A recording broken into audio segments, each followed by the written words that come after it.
Good evening, sir. Good evening. Guys, go through your last lecture notes.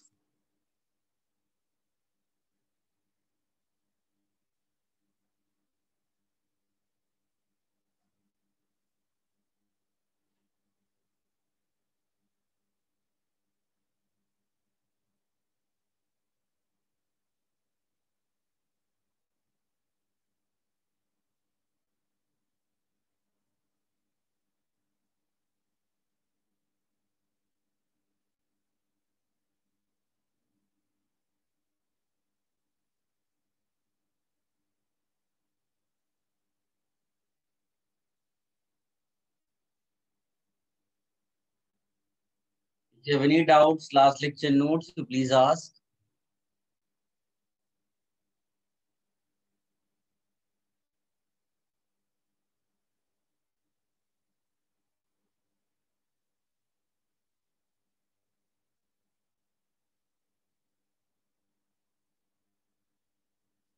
So, orientation of double bond में when we decide the major product, तो alpha H का number देखते हैं. Yes, बेटा alpha H का number देखते हैं. Okay, sir. तो वो क्वेश्चन क्या है, सुनाई नहीं दिया, आप एक बार रिपीट कर सकते हैं? अल्फा एच वाला क्या है? मुझे भी ठीक से सुनाई नहीं दिया मैंने, मतलब लेकिन ये समझ लिया शायद वो सेटजर और हॉफमैन का क्वेश्चन पूछ रही है.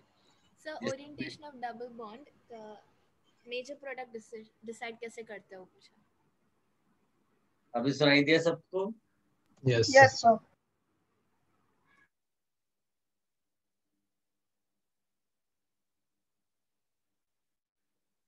और कोई डाउट?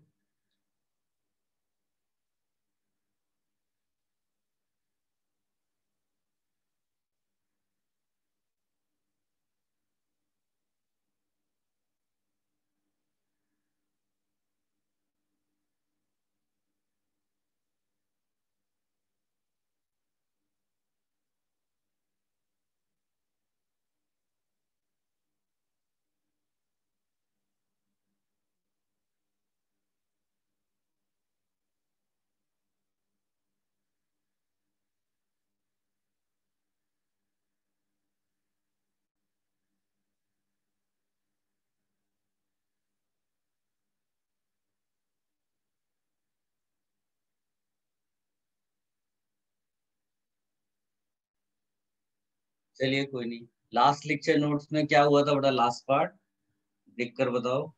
सर आपने वो बताया था कि सेल्ज़र और हॉफमैन कौन सा होता है? अच्छा, अभी मेरे को ठीक से समझ में नहीं आया मैंने कहाँ पर फिनिश किया है. सेटजर प्रोडक्ट और तो कई जगह मैं बोलता हूँ ये वर्ड्स. सर ओरिएंटेशन और डबल बॉन्ड में सिखाया था. कोई क्वेश्चंस वगैरह मैंने दिए थे? No, sir. इवन स्टार्ट किया था. ठीक है, थोड़ा बहुत मुझे आइडिया लग रहा है. सर ये वैसे भी क्वेश्चन आपने यही बताया था कि more substitute more alpha H and then more stability. ये बताने से पहले कोई क्वेश्चन तो दिया ही होगा यार. हाँ, ये क्वेश्चन दिया था. वही तो मैं कह रहा हूँ. चलो कोई नहीं, इसका आंसर निकालिए बेटा सारे बच्चे. Get the major product.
आ रहा है बेटा?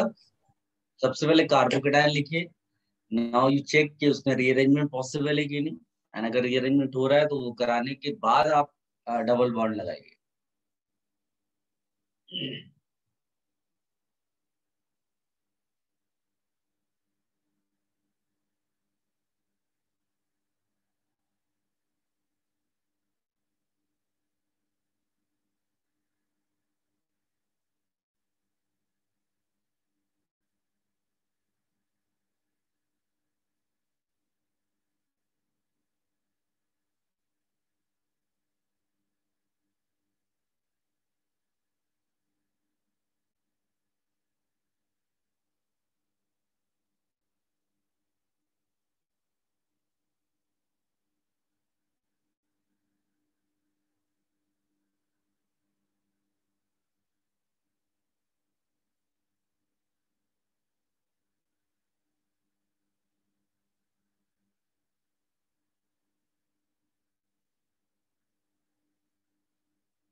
Guys,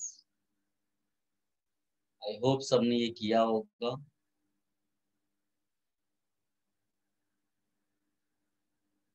this is your first carbocation.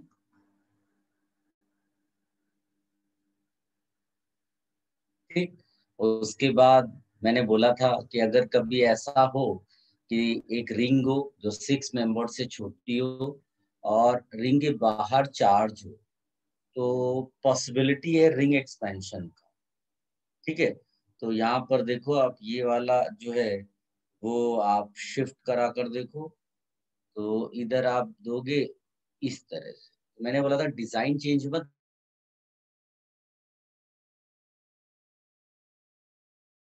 करना, नहीं तो आंसर इस डिजाइन से हम आएंगे। और ये वाला जो बॉन्ड है ये उठाकर किधर लगा देना है बेटा? This bond you have broken, this bond you have broken, and ये किसको दे दिया? इसको दे दिया। तो फिर क्या हुआ, जो प्लस चार्ज था यहाँ पर आ जाएगा, बिकॉज ये लॉस में है ना, इससे इलेक्ट्रॉन्स ले लिए तुमने। अब इसको ध्यान से देखोगे तो ये एक 6 मेंबर्ड रिंग है, 6 मेंबर्ड रिंग। तो 6 मेंबर्ड रिंग आप सिंपली इसको ऐसे दिखा सकते हो। क्या फर्दर कोई रीअरेंजमेंट होगा? तो आंसर है नो। व्हाई? बिकॉज ये ऑलरेडी 6 मेंबर्ड हो गया, सॉरी 6 मेंबर्ड हो गया, और ये टर्शरी कार्बोकेटायन। अगर मान लीजिए रीअरेंजमेंट कराते भी हो 1,2 शिफ्टिंग का, तो tertiary will give tertiary only, तो वो एक जैसा ही है, नो डिफरेंस। तो no further rearrangement, no further rearrangement, no further rearrangement. अब आप केवल इतना चेक कर लो कि इसमें बीटा एच कहाँ कहाँ पर है, और डिफरेंट है कि सेम है। तो यहाँ पर CH2 वाला एक बीटा एच है, यहाँ पर CH3 वाला एक बीटा एच है, और यहाँ CH वाला है। कई बच्चे यहाँ कंफ्यूज होकर बोल सकते हैं, लेकिन ये है। तो इस तरह से 3 बीटा एच है, ऑल 3 आर डिफरेंट।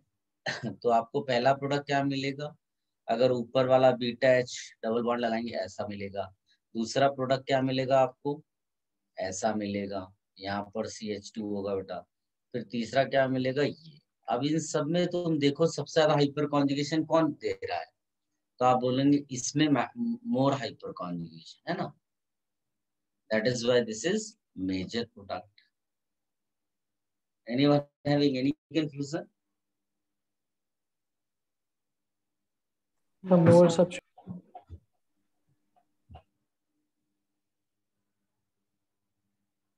Sir, किसी को कोई डाउट है? so more substituted product मतलब ही more hyperconjugation होगा ना? हाँ,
Copied.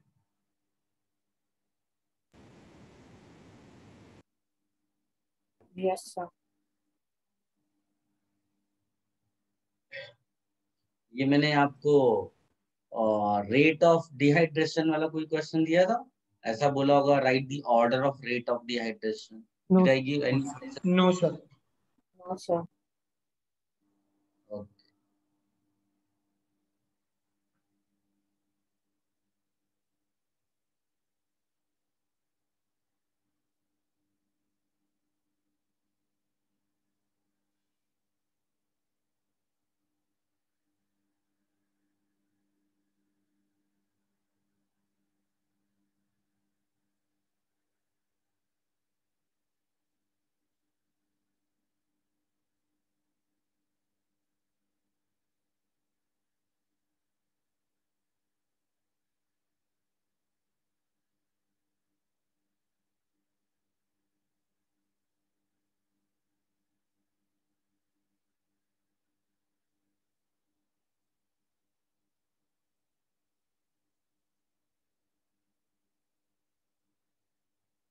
Write your answer in chat box.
सबने सोच लिया बेटा?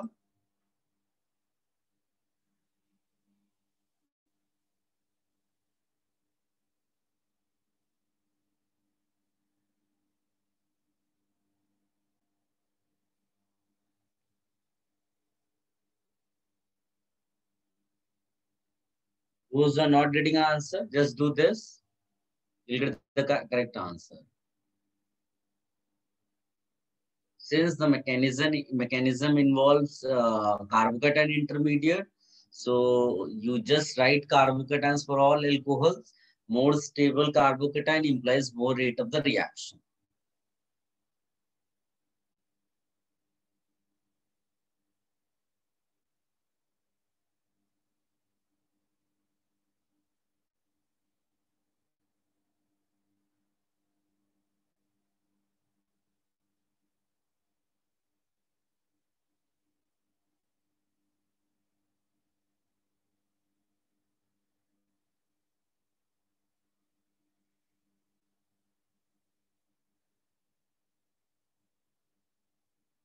और आप सबने आंसर सोच लिया होगा। सबसे स्टेबल कार्बोकेशन कौन देगा बेटा? 1, 3 या 2? 3. Then 1, then 2, and then 4. This is the correct answer. Those who have got the answer, very Yes, good. sir. कोई नहीं, हम कॉपी कर लें।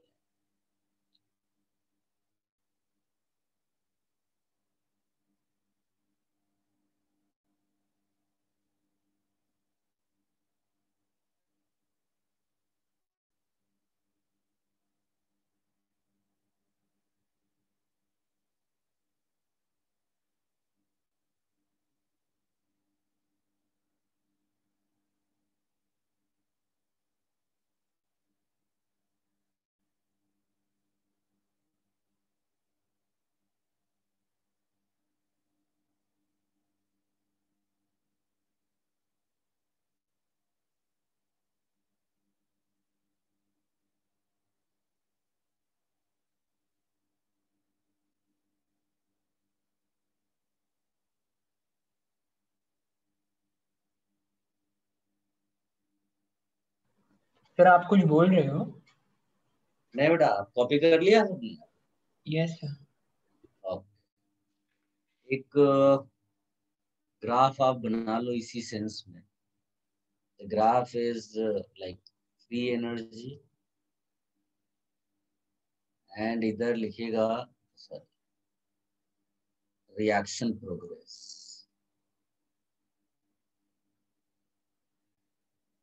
रिएक्शन प्रोग्रेस और कोऑर्डिनेट्स कुछ भी लिख सकते हो। इसमें एक्चुअली कंपैरिजन केवल मैं बता रहा हूँ टर्शरी अल्कोहल का। ये टर्शरी अल्कोहल के लिए है। ट्रांजिशन स्टेट गैप आप देख सकते हो, लेकिन अगर उसी एनर्जी लेवल का सेकेंडरी अल्कोहल लेते तो ग्राफ कुछ ऐसा आता। ट्रांजिशन स्टेट देख सकते हो।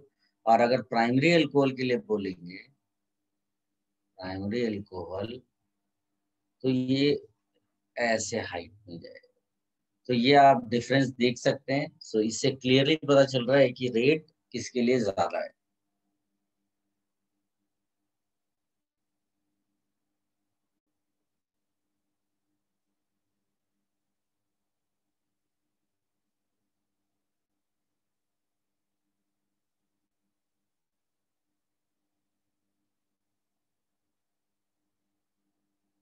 सो सर टर्शरी में रेट ज्यादा होगा ना सबसे? यस बेटा। Should I remove this? Sir एक मिनट।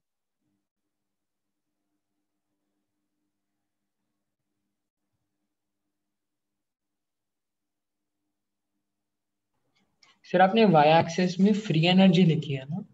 यस बेटा। ओके।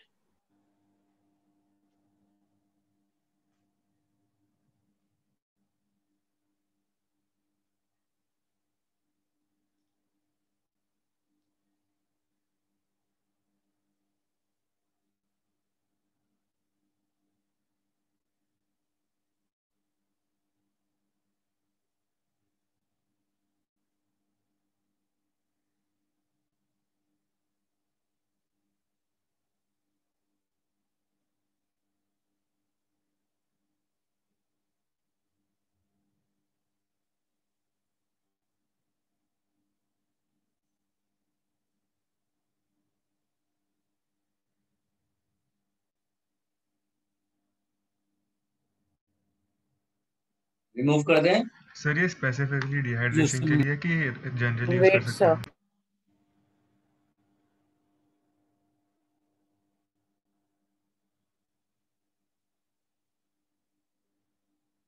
सर आपने टर्शरी अल्काइल लिखा है ना?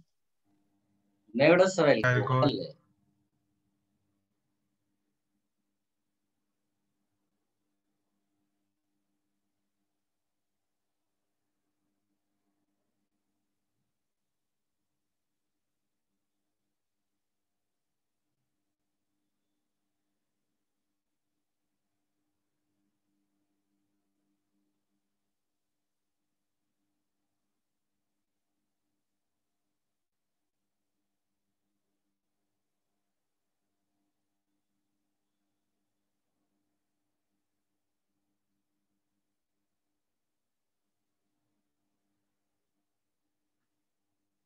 हटा दें बेटा?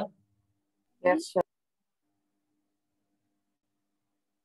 देखो, ग्राफ से भी पता चलता है कि सबसे ज्यादा डिफिकल्ट किसका डिहाइड्रेशन है बेटा, primary, secondary, tertiary?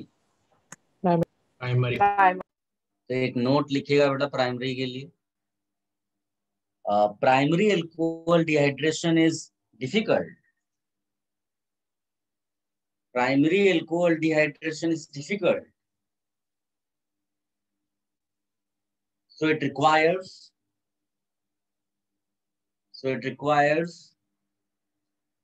high temperature and good dehydrating agent. High temperature and good dehydrating agent. Sir, can you repeat after difficult? Primary alcohol dehydration is difficult. So it requires high temperature and good dehydrating agent. जैसे मैं अगर example ले लूं, CH3CH2OH, तो ये primary alcohol है। अगर तुम इसको H2SO4 डिहाइड्रेटिंग एजेंट के साथ रखते हो तो अराउंड 170 डिग्री सेल्सियस टेम्परेचर लगेगा। अगर तुम H3PO4 लेते हो तो अबाउट 250 डिग्री सेल्सियस टेम्परेचर लगेगा। और अगर तुमने Al2O3 ले लिया तो अबाउट 350 डिग्री सेल्सियस टेम्परेचर लगेगा। तो ये डिहाइड्रेटिंग एजेंट्स हैं और उनके रिस्पेक्टिव टेम्परेचर्स लिखे हुए। तो प्रोडक्ट क्या बनेगा? Simply CH2 double bond CH2 plus H2। ठीक है?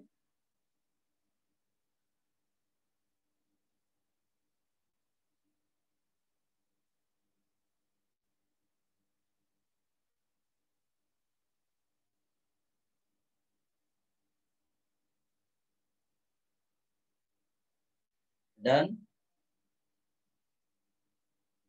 सर एक मिनट।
गाइस एक और important point, specially primary alcohol. तो प्राइमरी अल्कोहल का जो डिहाइड्रेशन होता है ना, प्राइमरी अल्कोहल डिहाइड्रेशन फॉलोज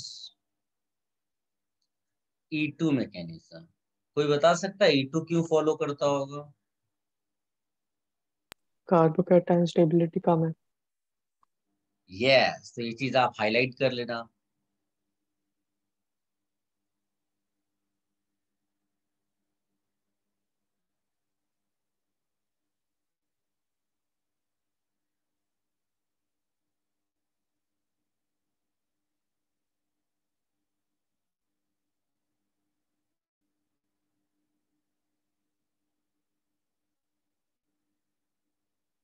देखो प्राइमरी एल्कोहल का जो डिहाइड्रेशन होता है E2 मैकेनिज्म होता है, E2 होगा तो इसका कॉम्पिटिटर कौन होगा, SN2, ठीक है। It it's competition is with its competition is with SN2। SN2 क्या होता है बेटा, सब्स्टिट्यूशन। तो होता क्या है कि जैसे आपने एल्कोहल लिया ये वाला, तो इसका पहले प्रोटोनेशन होगा, तो इतना तो आप सबको समझ में आ रहा होगा कि यहाँ पर एक लीविंग ग्रुप अच्छा सा रेडी हो गया। अगर इसमें तुमने एक और मॉलिक्यूल एल्कोहल का ले लिया, ठीक है, तो यहाँ अटैक होगा और इसको लीव करना पड़ेगा। तो यहाँ पर O पे प्लस आ जाएगा because oxygen is giving electrons, और उसके बाद क्या होगा, ऑक्सीजन के नॉट होल्ड प्लस, इसलिए H प्लस बाहर करके वो अपने को न्यूट्रलाइज कर लेगा। इट इज लाइक दिस, ये बन गया ईथर। लेकिन हमें कैसे पता चलेगा कब हमें सब्स्टिट्यूशन लेना और कब हमें एलिमिनेशन लेना है? तो बड़ा सिंपल सी बात है कि अगर यही एल्कोहल 2 मॉलिक्यूल्स 140 डिग्री सेल्सियस पे H2SO4 के साथ आता है तो आपका ईथर बनता है। और कितने डिग्री सेल्सियस पे एल्कीन बनता है, 170 डिग्री सेल्सियस पे। तो थोड़ा सा केयरफुल रहना है, इसलिए ये आप इसको वैसे ईथर में हम फिर से डिस्कशन करेंगे, बट ये आप पॉइंट जरूर लिख कर रखना कि प्राइमरी एल्कोहल्स में ईथर भी मिल जाता है बिकॉज ऑफ सब्स्टिट्यूशन रिएक्शन।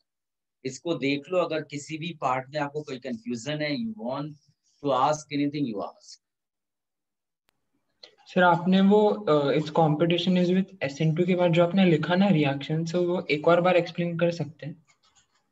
सबसे पहले जो एल्कोहल है उसको प्रोटोनेट करते हैं हम लोग H2SO4 की हेल्प ले करके, तो बस प्रोटोनेटेड ये ऑक्सोनियम टाइप दिखा दिया, फिर ये लीविंग ग्रुप बन गया H2O के फॉर्म में, और दूसरा एल्कोहल का मॉलिक्यूल का जो ऑक्सीजन है वो लोन पेयर की हेल्प लेके अटैक करता है, तो ऐसा मिल गया। फिर H प्लस हटा दो तो ईथर दिखेगा। ओके सर, सो मतलब दो अल्कोहल के मॉलिक्यूल होते हैं ना, एक के साथ हम प्रोटोनेशन करते हैं और दूसरा उस पर अटैक करता है। हाँ okay.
Done? No, sir. Wait, please. Wait. Wait, please. So are you speaking?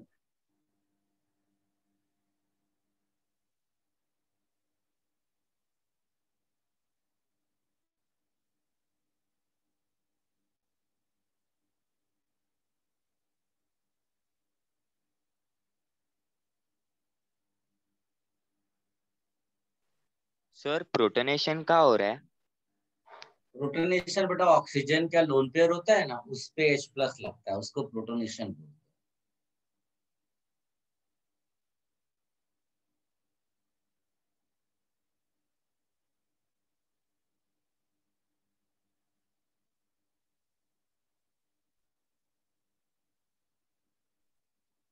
Sir तो प्राइमरी अल्कोहल में E2 या E1 टेम्परेचर से डिसाइड होगा क्या?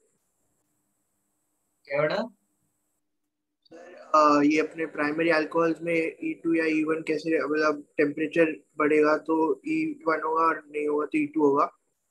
नहीं, E2 मैकेनिज्म लिखा है ना, वो तो खाली कार्बोकेटाइन की स्टेबिलिटी है। इट्स वेरी डिफिकल्ट टू जज कि वो E2 आप निकाल पाओ, तो मैंने यहाँ लिख दिया है वैसे कि आपको आंसर E1 वाली स्टाइल से ही निकालना है, क्योंकि आंसर हमेशा रीअरेंजमेंट वाला ही मिलेगा, ऐसा आप रट लो। तो उसलिए ज्यादा उस पे फोकस मत करना, केवल मुझे ये सब्स्टिट्यूशन दिखाना था, इसलिए मैंने ये लिख दिया। अगर मैं ये कॉन्सेप्ट ना भी बताता तो भी आपको हमेशा आंसर सही आते, इवन दो आप E1 फॉलो करते। ओके।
डन? Yes sir. इसमें एक और पॉइंट लिख लो तो ये फिनिश हो जाएगा। फिर हम लोग E1 E2 मैकेनिज्म करेंगे डिहाइड्रोजनेशन की, और उसमें E2 ज्यादा इंपॉर्टेंट है और E2 का फुल फ्लेज डिस्कशन होगा। इसमें एक्चुअली क्या होता है कि नियरली ऑल डिहाइड्रेटिंग एजेंट जितने भी है लगभग, वो सब के सब सेडजेफ मेजर प्रोडक्ट देते हैं। केवल एक एक्सेप्शनल एग्जांपल है THO2 का, तो मैं एग्जांपल लिख देता हूँ और उसको कॉपी कर लो।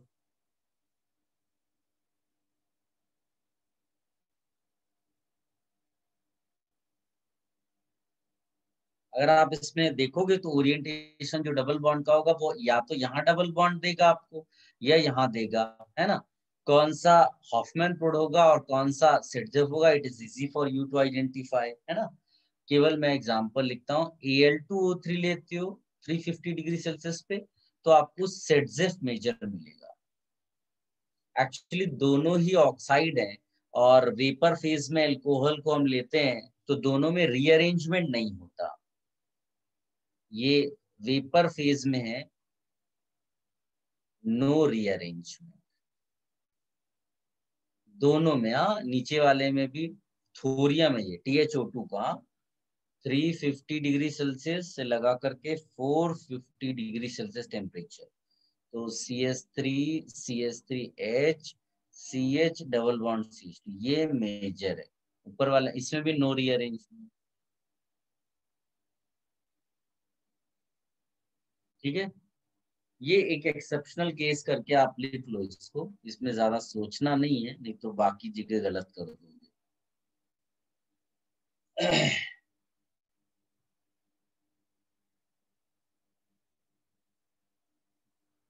सर इसमें एक्सेप्शन क्या है, वापस समझा सकते हो? एक्सेप्शन ये मैंने बोला ना कि all reagents dehydration follow Saytzeff rule except this THO2। THO2 में हॉफमैन प्रोडक्ट मिलता है, मिलते दोनों है, मेजर माइनर रहता। तो ये हमें प्राइमरी वाले कंडीशंस के नीचे नहीं लिखना ना? नहीं बेटा, वो तो खत्म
हो गया।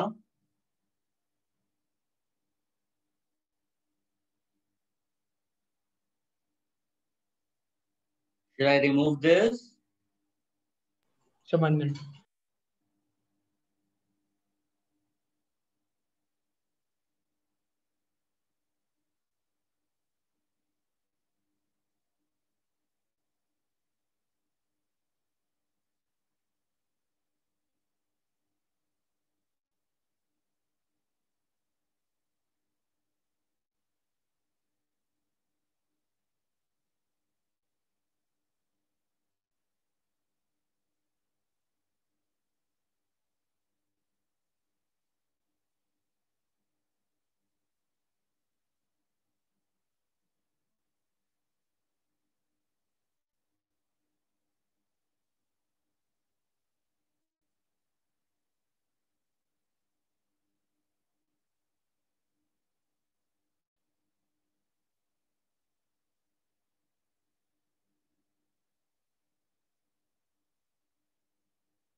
इसको रिमूव कर दें बेटा।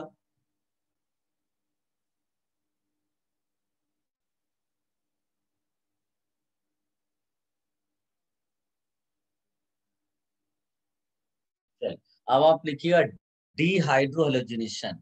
तो मैंने जानबूझ करके उधर E2 मैकेनिज्म का डिस्कशन बिल्कुल नहीं किया क्योंकि इसकी रिक्वायरमेंट नहीं है। कोई भी क्वेश्चन E2 मैकेनिज्म से सॉल्व नहीं होता है, खाली ऑफिशियली थ्योरेटिकली ऐसा लिखा जाता है कि जो प्राइमरी एल्कोहल्स होंगे वो कई सारे primary alcohol C2 mechanism follow करेंगे, लेकिन अगर मैं बता दूंगा वो और आप उसको लिख लोगे तो यू मे गेट कंफ्यूज्ड, और कई जगह पे अगर तुमने उसको E2 से सॉल्व कर दिया तो आपका फाइनल आंसर गलत होगा। माय एडवाइस इज कि always find your answer by writing carbocation and then rearrangement process, ठीक है। लेकिन ऑफिशियली जो चीज होती है वो भी मैंने लिख दी कि हाँ E2 में कार्बोकेटायन जहां पर अनस्टेबल हो, यही प्रॉब्लम है, कहाँ अनस्टेबल हो गए तुम जज नहीं कर पाओगे, इसीलिए आपको ज्यादा सोचने की जरूरत नहीं है। ऑलवेज सॉल्व योर डिहाइड्रेशन वाला question with even mechanism. Is it clear? आप क्वेश्चन सॉल्व करना, कभी कोई डाउट कंफ्यूजन आंसर मैच नहीं करता, देन यू टॉक टू मी।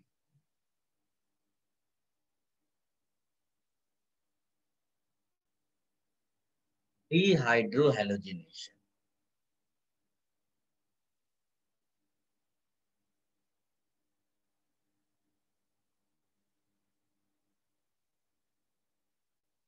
इसमें एक बेस की रिक्वायरमेंट है,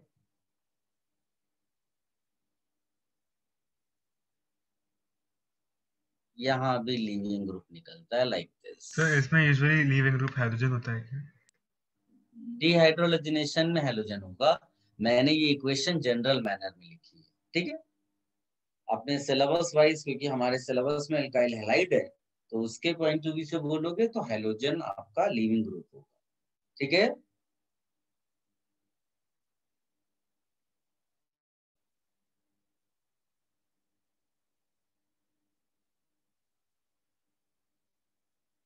लिखिएगा, when alkyl halide is boiled with,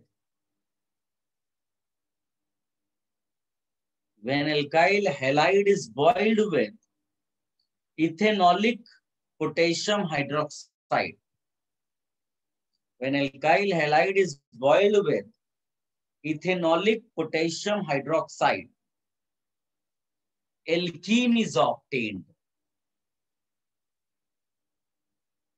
Alkene is obtained. So can you repeat after boiled with?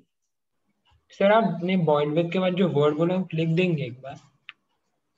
Ethanolic, ETHANOLIC, ethanolic potassium hydroxide, लिख लिया सबने? एल्कीन इज ऑब्टेन्ड, एल्कीन को olefin कहते हैं।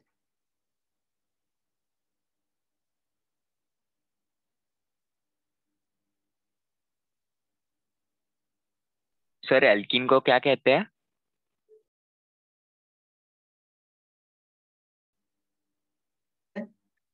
बोलो।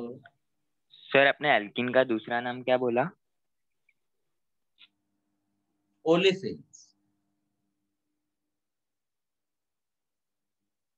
ठीक है। Yes sir.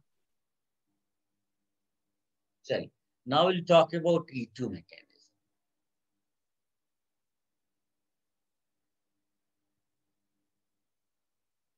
E2 मैकेनिज्म, तो E2 मैकेनिज्म में जैसे मैं एग्जांपल चूज करता हूं CH3, CH, Br, CH2, H, और यहां पर मैंने लिख दिया एल्कोहलिक KOH। इसका मतलब होता है कि KOH in alcohol, alcohol is the solvent and KOH is the base. We need a base. तो यहां पर E2 mechanism is a one step reaction, मतलब no intermediate,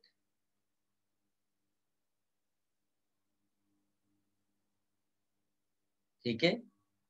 one step reaction का मतलब है कि उसी टाइम पर Br लीव करेगा जब H लीव कर रहा होगा। ध्यान से देखना, यहां पर जो H है उसको लेने के लिए कौन आएगा? Base, OH minus. Base begins to remove this H like this, then bond pair of this will be given like this, then Br will leave like this. तो ये साइमल्टेनियस रिमूवल हो रहा है, removal of H and Br. Br is the leaving group. हाँ, ये हो गया. तो आपको इमीडिएट, अच्छा अगर आप चाहो तो इसमें आप ट्रांजिशन स्टेट भी ड्रॉ कर सकते हो. ट्रांजिशन स्टेट क्या होगा? ट्रांजिशन स्टेट में this bond will be partially broken. जो परहैप्स एग्री करोगे आप. और इसके बाद this bond will be partially form, इससे भी आप एग्री करोगे. Then this bond will be partially broken, इससे भी आप एग्री करोगे. देन ये जो इसको लेके जा रहा है OH, परहैप्स इससे भी आप एग्री करोगे.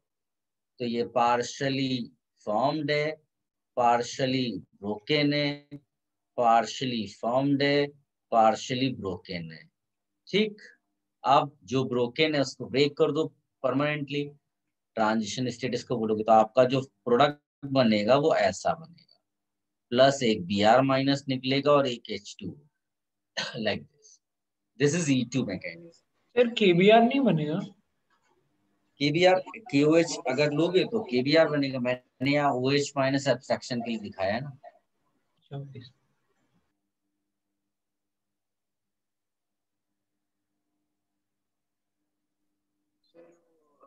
H और CH2 के बीच में पार्शियली ब्रोकन होगा ना? H और CH2 के बीच में, हाँ सर, मैंने क्या लिखा? हाँ हाँ, ये पार्शियली ब्रोकन है बेटा. वेरी गुड बेटा.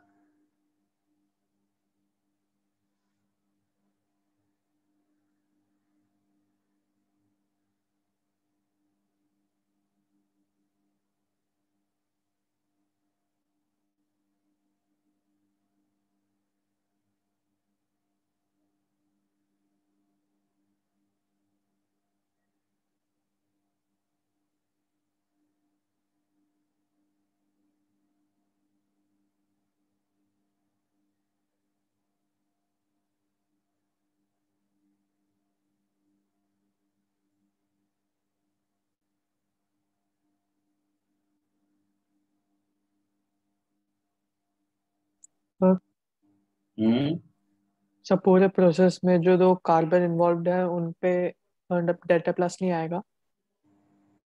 कार्बन पे हाँ दिखा सकते हो, कोई फर्क नहीं है. ओके अब यहाँ पर डेल्टा प्लस दिखा दो, यहाँ डेल्टा माइनस दिखा.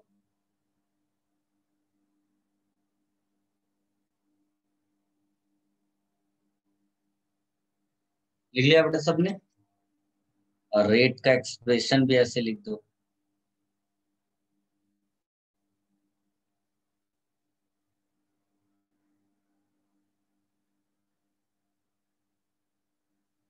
ऑर्डर क्या हो गया? सेकेंड.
सबने कॉपी कर लिया?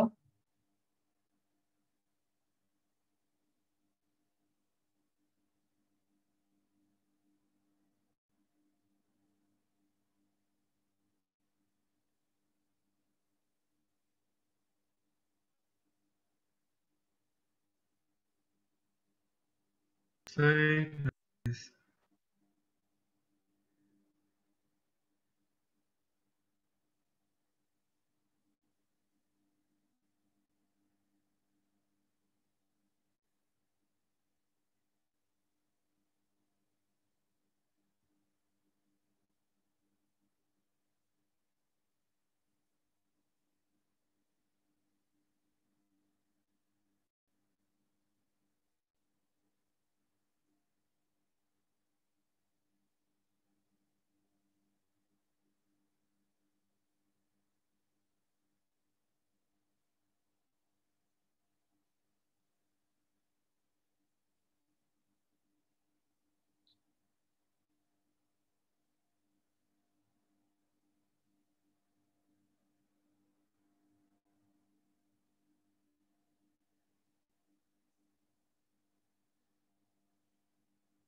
गाइस अब इसमें लिखिएगा इवन मैकेनिज्म।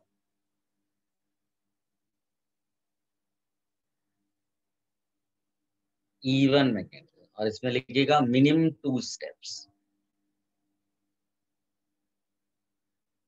और फिर इसमें लिखिएगा carbocation is the intermediate.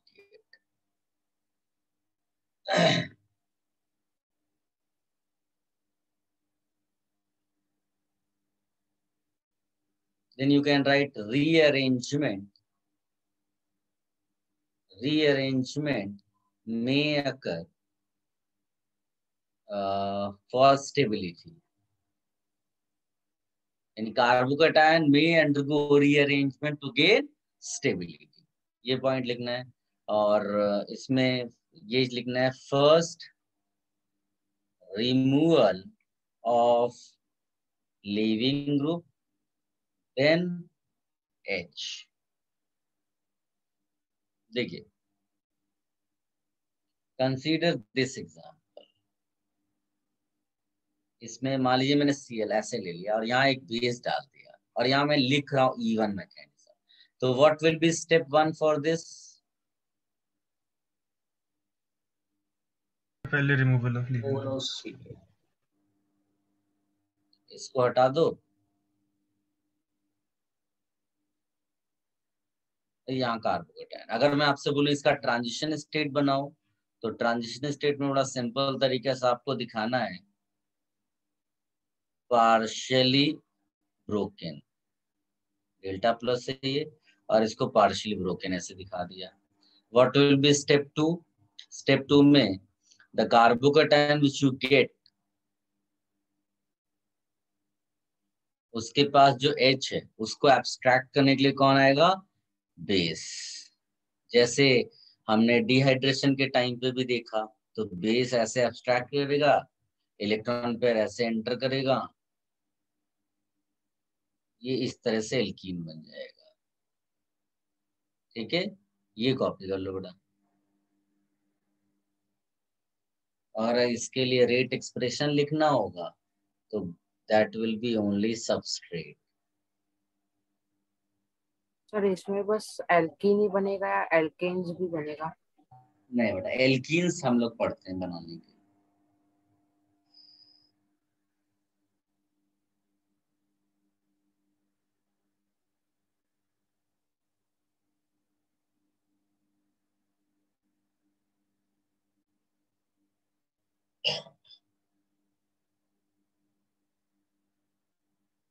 Sir आपने लेफ्ट कॉर्नर पे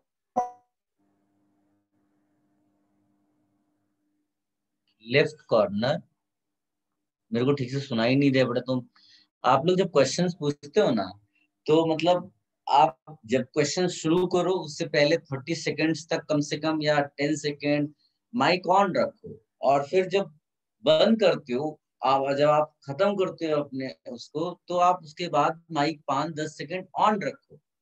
ठीक है, तुम्हें लगता है कि तुमने पूरा बोल दिया है, मेरे तक वो आवाज नहीं पहुंचती है, और आप दूसरे लोग भी नहीं सुन पाते हैं। सर आपने लेफ्ट कॉर्नर पे बॉक्स पे क्या लिखा है?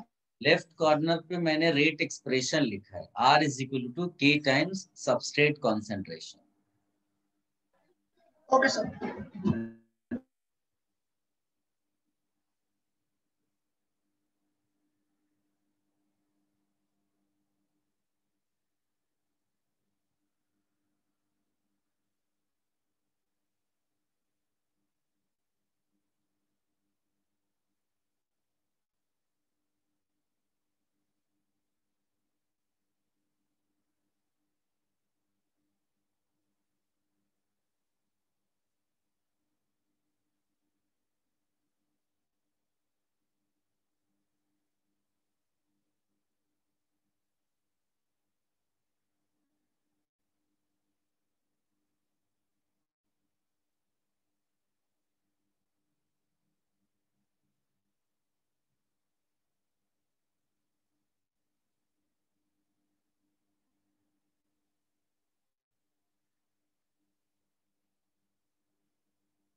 हो गया?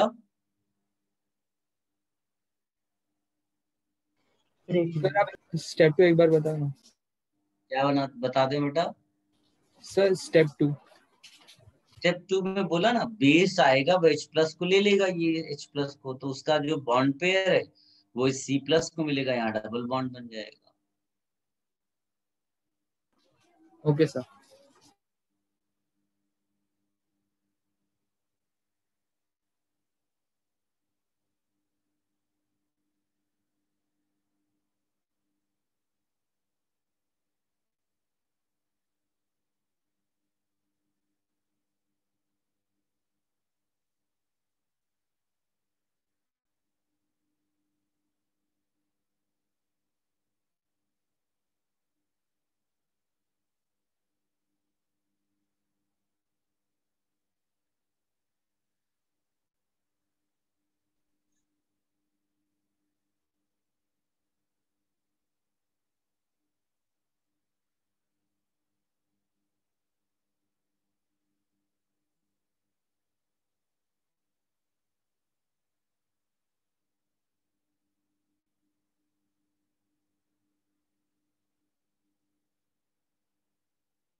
हो गया?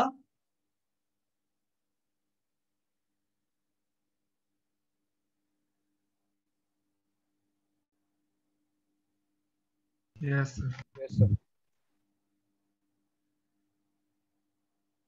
ओके, देखिए आई टोल्ड यू कि E2 मैकेनिज्म जो है वो बहुत इंपॉर्टेंट है डिहाइड्रोजनेशन पर्पस के लिए, या फिर ज्यादातर रिएक्शंस में आप मान कर चलो, डिहाइड्रेशन को छोड़ दी, बाकी सब में E2 बहुत इंपॉर्टेंट है। तो हम लोग अभी अलग से उसको लर्न करेंगे कैरेक्टरिस्टिक्स ऑफ E2 करके। तो लिखिएगा, हेडिंग डाल देना characteristics of E2 reaction, characteristic of E2 reaction.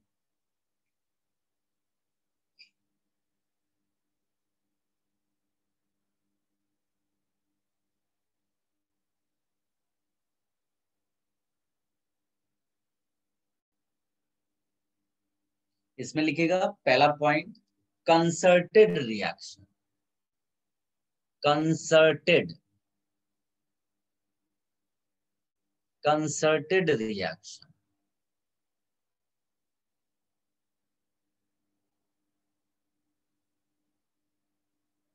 Concerted reaction का मतलब है one step, concerted reaction involving a transition state.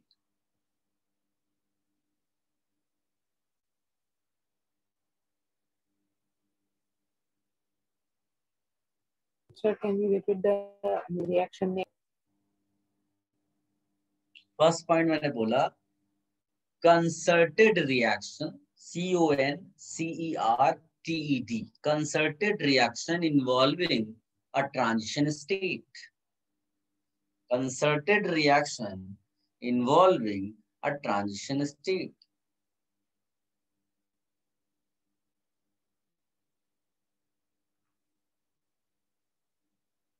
Concerted reaction involving a transition state. Point number 2,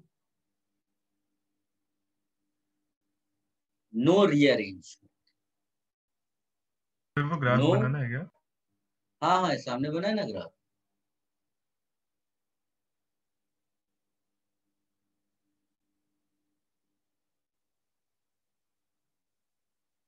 Point number 2, no rearrangement.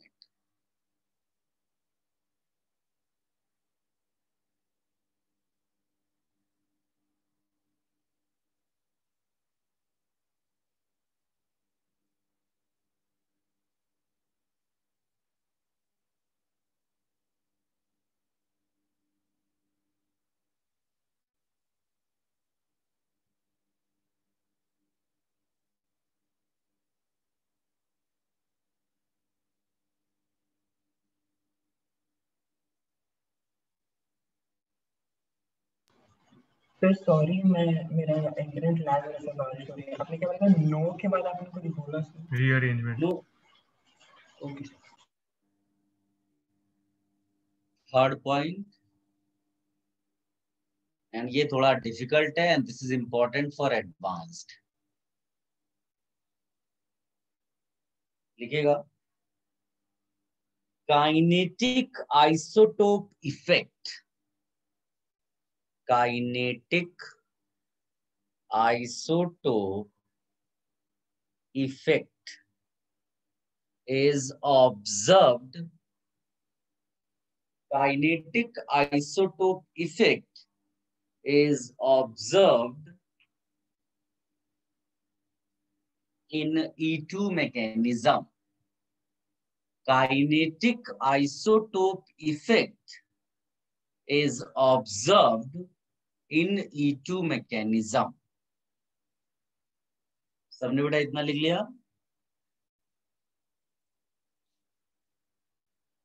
Yes, sir.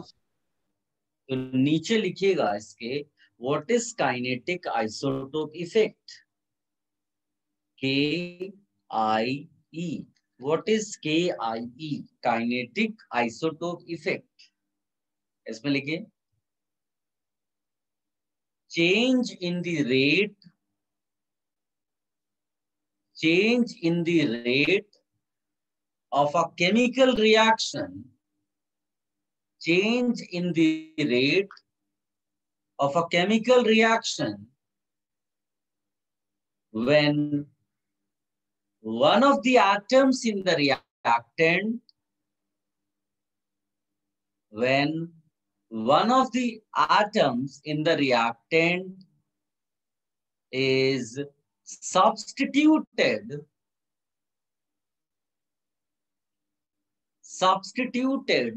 with its isotope.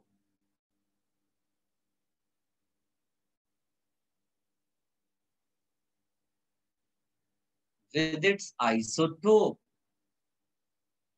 we take ratio of rate constants. We take ratio of rate constants. This is called kinetic isotope effect. So ratio of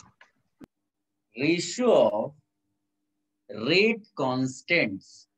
Full stop. This is called kinetic isotope effect. सबने लिख लिया बेटा यहाँ तक? Yes.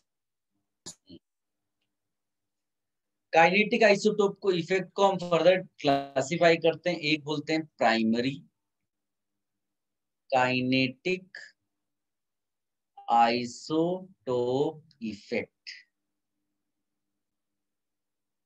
PKIE, और दूसरा है secondary kinetic isotope effect. इसको बोलते हैं SKIE. This is more important. ठीक है. अब आप इसको ऐसे समझो कि मतलब जैसे मान लीजिए मैंने अभी इसी रिएक्शन E2 का ही हम एग्जांपल लेंगे बिकॉज E2 हमने पढ़ा हुआ है. कंसीडर करिए कि एक ये H लगा हुआ है, यहाँ पर Br है और आपको एक बेस दे दिया गया. तो अपने को तो मालूम है पैरेलली यानी साइमल्टेनियसली Br निकलेगा और H निकलेगा. इस तरह से क्या बन जाएगा? Double bond. क्या इस बात से एग्री करते हो? Yes. Yes, sir. इस रिएक्शन का रेट कांस्टेंट मान लेते हैं KH. आप इमेजिन करिए जो H है ना, इसको D से रिप्लेस कर दो, ड्यूटेरियम से. तो ये बताइए CD बॉन्ड स्ट्रॉन्गर होता है कि वीकर होता है? वीकर. Stronger. याद रखना, जब भी कोई हेवियर आइसोटोप लगता है ना तो बॉन्ड स्ट्रॉन्ग हो जाता है, ये याद रखना. तो आप क्या बोलेंगे? CD bond is stronger than CH bond. ये आपको रट लेना है. ठीक.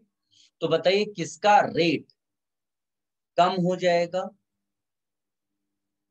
Sir, KH का रेट कम. कौन सा बॉन्ड तोड़ना ज्यादा आसान है? सर KD का कम हो जाएगा ना. H का ज्यादा होगा.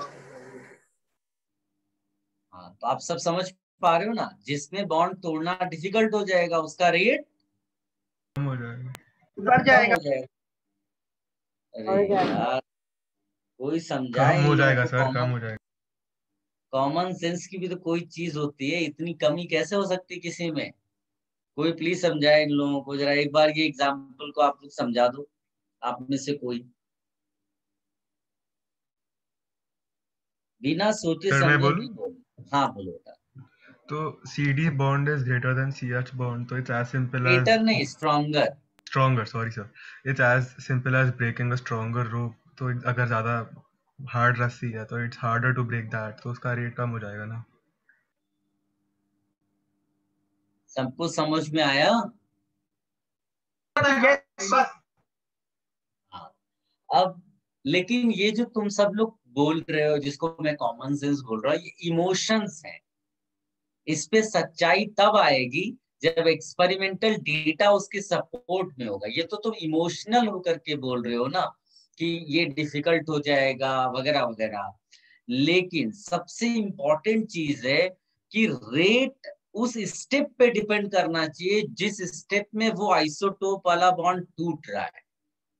समझ में आया? अगर मान लो एक रिएक्शन जो है 2-3 स्टेप्स में होती है, लेकिन जो रेट डिटरमाइनिंग स्टेप है, अगर वो रेट डिटरमाइनिंग स्टेप में वो बॉन्ड नहीं टूट रहा है जो आइसोटोपिक बॉन्ड है, तो रेट में इन्फ्लुएंस उतना ज्यादा नहीं होगा। क्या आप समझ पाए इस बात को? Yes sir. ऐसा नहीं है कि इन्फ्लुएंस होगा ही नहीं, लेकिन उतना नहीं होगा कि उसको तुम काइनेटिक आइसोटोप इफेक्ट बोल पाओ। आई होप आप समझ पा रहे होंगे इस बात। Sir, could you please repeat? मैंने ये बोला कि सबसे इंपॉर्टेंट चीज है कि रिएक्शन मान लीजिए 2-3 स्टेप्स में हो रही है, लेकिन जो आपका आइसोटोपिक बॉन्ड है वो रेट डिटरमाइनिंग स्टेप में नहीं टूट रहा है, तो वो रेट को इन्फ्लुएंस उतना ज्यादा नहीं करेगा, तो वहां पर काइनेटिक आइसोटोप इफेक्ट आप नहीं बोलोगे। क्या आप मेरी बात समझ पाए?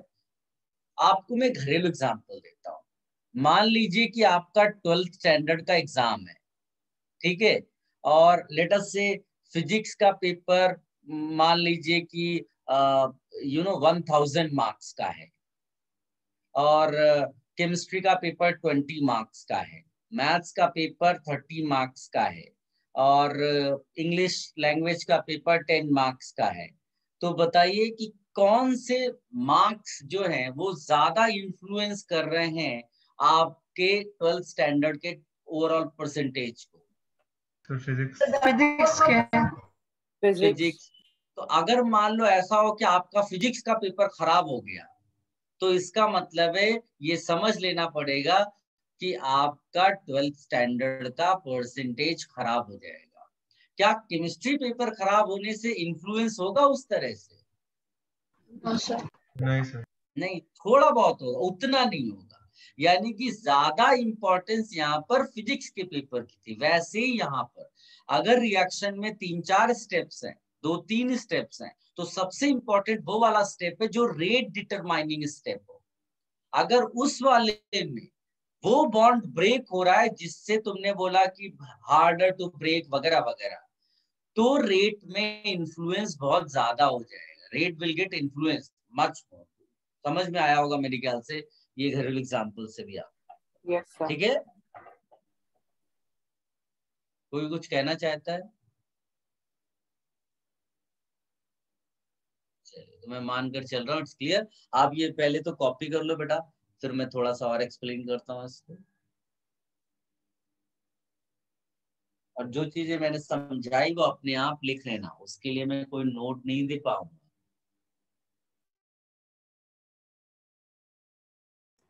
सर प्रीवियस स्लाइड एक बार दिखा सकते हो? Previous slide?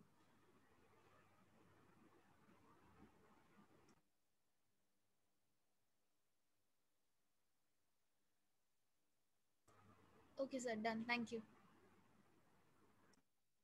Okay.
Done. Sir इसका कंक्लूजन यही है ना कि केसी वाला रिएक्शन ज्यादा रेट रहेगा उसका। केसी केडी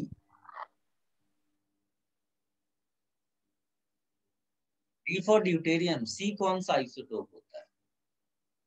सबने इसको कॉपी कर लिया? मुझे आगे तो बढ़ने दो यार आप लोग। Yes sir. Yes sir. अब इसमें एक सिंपल सी चीज ये लिख के रखनी है आपको कि जो प्राइमरी का आइसोटोप इफेक्ट होगा, वो प्राइमरी का आइसोटोप इफेक्ट आप तभी कंसीडर करोगे जब आपका, और या आप ये लिख सकते हो कि एक्सपेरिमेंटल डेटा जो है कि primary kinetic isotope effect 3 to 8 में ऑब्जर्व होता है। ठीक है, this is for primary kinetic isotope effect. और अगर सेकेंडरी काइनेटिक आइसोटोप इफेक्ट है, देन KH और KD जो रेशियो है, रेट कांस्टेंट्स का रेशियो, वो 1 to 1.5 है। ठीक है, अब आप सोचोगे इनके बीच में क्या होगा, तो बीच में प्रेडिक्शन पॉसिबल नहीं है। ठीक है, इसीलिए उसको इग्नोर कर देते हैं उस रेंज को। तो ये आप कॉपी कर लेना। प्राइमरी काइनेटिक आइसोटोप इफेक्ट कब बोलेंगे हम लोग? When bond is broken, isotopically labeled bond is broken in RDS, and when no bond is broken, no bond which is isotopically labeled is broken in RDS, then it is secondary isotope effect.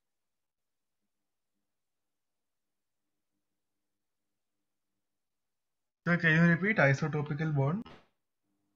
Primary के लिए हम बोलते हैं when isotopically labeled bond is broken in RDS. ठीक है, ये इसका और भी थोड़ा बहुत डिस्कशन आएगा फ्यूचर में, बट इसका कंटिन्यूएशन हम कैरेक्टरिस्टिक्स का नेक्स्ट लेक्चर में करेंगे। इसमें किसी को कोई कंफ्यूजन तो? Sir, what is RDS? क्या चीज? What is RDS? Rate determining step बेटा। 3-4 स्टेप्स में कोई एक है जो रेट डिटरमाइनिंग होगा। ठीक है,